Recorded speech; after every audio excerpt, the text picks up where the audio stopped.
engine shampoo.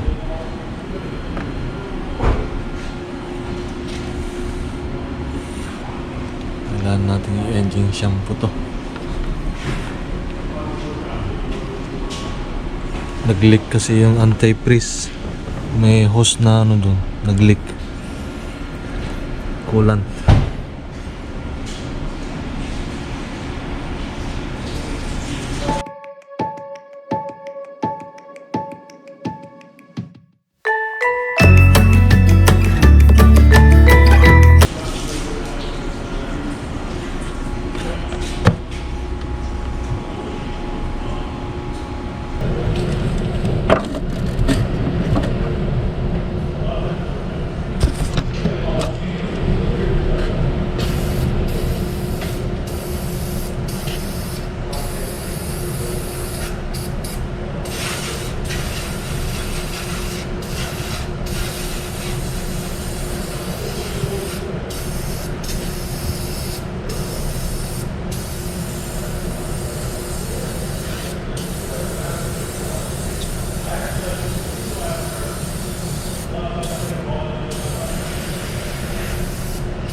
Pag magpa-pressure wash kayo, huwag masyadong itututok yung pressure wash sa sa mga fuse box. Kasi baga pumasok yung tubig doon, delikado. Okay lang na mabasa yung sa baba, huwag lang yung sa loob. Yan. Tapos i-dry ng maayos mga connection para hindi mag-short circuit. Yan, mga plugs kailangan i-dry. Yan.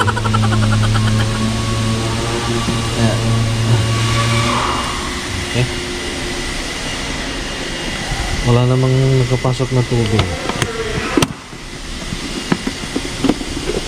Yan. Dry yung fuse box. Dry yung sa loob.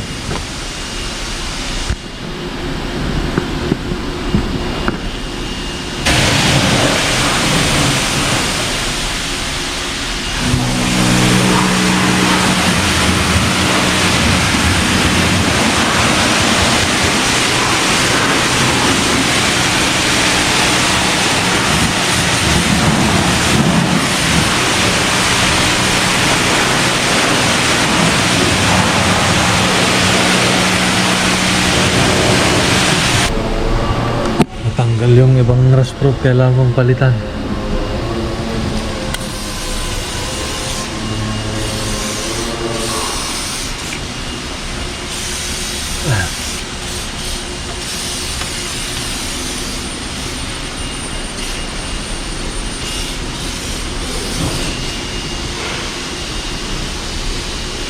Okay. Okay na. Ready for delivery na.